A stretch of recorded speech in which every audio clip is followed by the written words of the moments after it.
Sou o Antônio Felipe, vamos falar hoje sobre a coleta de folhas, a importância da amostragem foliar no eucalipto.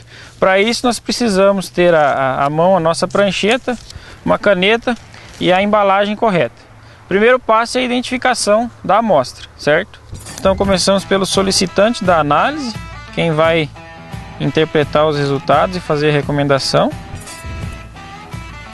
Proprietário da fazenda, da área, no caso é a Canaã Florestal. A propriedade, sítio 01, município Curiúva, estado do Paraná.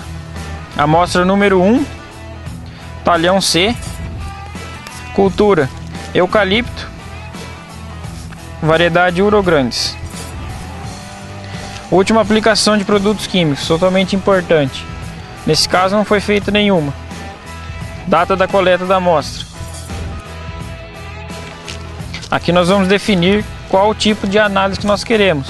No caso nós vamos fazer uma análise completa, macro e micro. Nesse caso não será feita nenhuma determinação especial. Então está feita a identificação da amostra.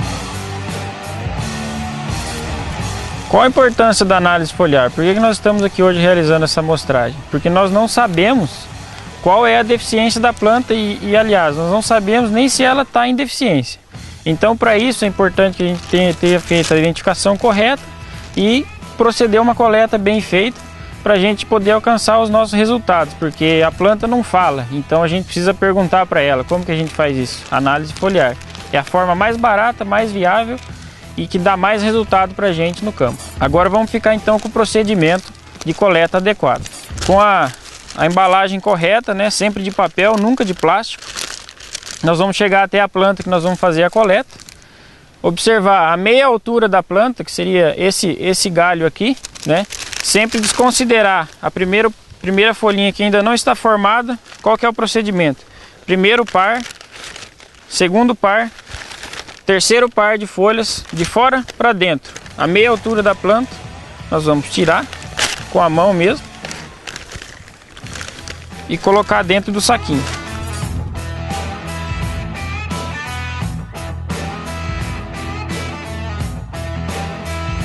É simples, fácil, rápido, né? Não requer nenhum segredo.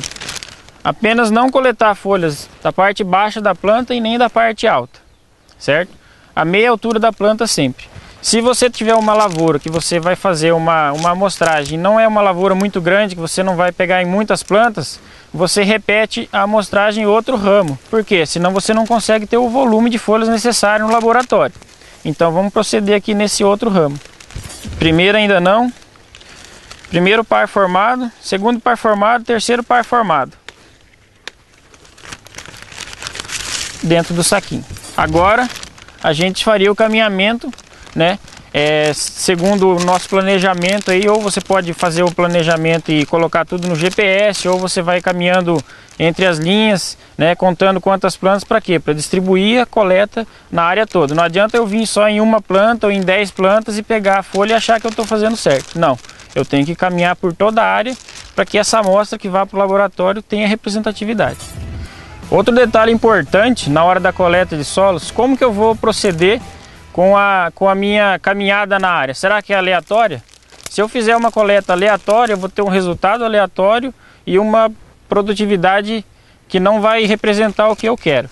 Então, alguns conceitos básicos devem ser seguidos. Por exemplo, você pode fazer um caminhamento ao longo dessa linha aqui até o final, pular um tanto de linhas determinado, que você consiga, por exemplo, 5 ou 6 tiros retos até o final do talhão, distribuindo eles, e a cada, por exemplo, 50 plantas você escolhe uma para mostrar. Dessa forma, a sua coleta vai ficar distribuída uniformemente. Mas existem vários casos, vários talhões e vários exemplos. Em alguns casos você pode fazer essa coleta georreferenciada também, onde você vai para o campo com o GPS e já sabe aonde que você vai coletar, né? Quando isso é feito o planejamento no escritório antes de vir para o campo. Então é sempre importante, se você tiver alguma dúvida, sempre procurar alguém especializado para dar esse respaldo aí. Para quê? O objetivo é tirar uma amostra confiável e de qualidade para que você tenha o melhor resultado sempre. Chegamos ao final da coleta, né? Agora nós estamos aqui com o saquinho cheio de folhas. A meia altura do saquinho é o suficiente. Para quê? Para a gente ter o volume suficiente no laboratório, né? Quanto de área nós andamos aqui para coletar esse saquinho de folhas? No máximo, estourando 10 hectares. Isso aí, claro que vai depender do seu planejamento, de qual que é a acurácia que você vai querer aí, né? O que nós podemos lembrar é que no máximo 10 hectares. Em nenhuma hipótese você pode fazer uma amostra dessa aqui, tentar representar 15 hectares, porque ela não vai conseguir. Porque dentro de 1 hectare você tem uma variabilidade muito grande, imagine dentro de 11 hectares, né? Dessa forma, nós vamos saber qual nutriente que a nossa planta precisa e quanto, né? Porque hoje, com a alta dos insumos e tudo, eu não posso sair aplicando qualquer insumo à torta e à direito aí, sem fazer um planejamento adequado e sem conhecer a minha planta, né? Aqui nós temos o saquinho de amostra, com a amostra coletada, né? Aqui dentro dá para observar as folhas colocadas bem com jeitinho, com carinho, né? Dentro do saquinho. Eu não posso amassar essas folhas, não posso rasgar e nem nada. Eu tenho que colocar certinho dentro do saquinho, né? Dá para observar aqui também que o saquinho tem por volta de 40 centímetros, eu encho até uns 20 centímetros do saquinho, né? Importante lembrar um detalhezinho: faça a identificação antes, como nós já havíamos falado, porque se você for tentar escrever aqui agora, vai furar o saquinho, vai ficar ruim. Então, pessoal, a análise foliar é uma ferramenta importantíssima para racionalizar os insumos, equilibrar a planta nutricionalmente, garantir a nossa produtividade, e é o que vai dar o retorno do investimento na sua floresta.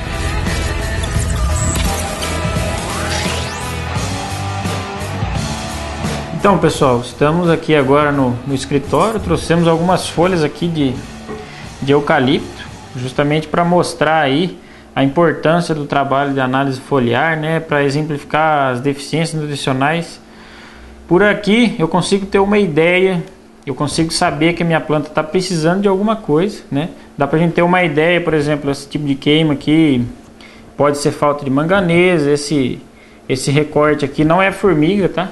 Ele é bem característico da falta de cálcio. Ela pode estar associada à falta de qualquer outro nutriente também, mas isso aqui já nos indica falta de cálcio. Então a gente já começa a direcionar aí o posterior à análise, quando a gente tiver o resultado na mão, para fazer aí uma intervenção, né, com fertilizante ou com pulverização foliar, para tentar equilibrar a nossa planta. Olhando aqui, a gente vê bastante folha amarela e tudo. Uma das coisas muito importantes é não tentar acertar só olhando. Por quê? Se puder dar uma olhada aqui na nossa análise dessa folha, o único nutriente que está aqui em quantidade adequada é o nitrogênio, né? E muita gente pensa que o nitrogênio deixa a folha amarela, e nós temos aqui folhas amarelas, que não é o caso. O caso dessa aqui, por exemplo, muito provavelmente é uma deficiência de enxofre associada à deficiência de fósforo. Então nós temos que ter bastante cuidado. Então por isso que nós trabalhamos com essa tecnologia, uma ferramenta interessante, que é a análise foliar. A partir daí nós vamos determinar qual que é o nutriente que está faltando, né? No caso desse talhão aqui, está faltando um pouquinho de cada coisa, só nitrogênio que está bom, e potássio também, né? Mas ainda vai ser preciso fazer alguns ajustes, né? E feito isso, nós vamos sair de uma realidade que é isso aqui, que ó, estava escondido aqui, que é uma folha saudável. Então dá para ver claramente uma folha menor, porém saudável também. Olha a diferença, né? Por exemplo, essa aqui, ó, não é só tamanho, tá? Mas ó a conformidade da folha. Por que ela tá torta assim, né? Por que a borda dela tá toda assim, né? Falta de nutrientes. Olha essa aqui. Não foi nada que passou e arrancou um pedaço. É puramente falta de nutrientes, desequilíbrio nutricional, que ocasionou essa má formação aqui. Muito provavelmente essa má formação aqui é cálcio associada ao boro, porque o boro ele tem uma função muito interessante na planta, que é a estruturação da célula e tudo. Então, quando falta boro, toda a planta ela vai se desestruturar as células dela. Por isso que há superbrotação e tal, e vários outros sintomas, não só na folha, mas na árvore também. E tudo isso aqui, imagina a área fotossintética dela aqui, eu perdi um pedaço. Imagina isso aqui em 1 milhão de folhas em 1 hectare, em uma fazenda inteira de 1000 hectares. Quantos metros quadrados aí de área fotossintética nós vamos perder, né? E perdendo produtividade, perdendo de retornar o investimento, né? Então, não custa nada fazer uma análise foliar. É isso aí, muito obrigado.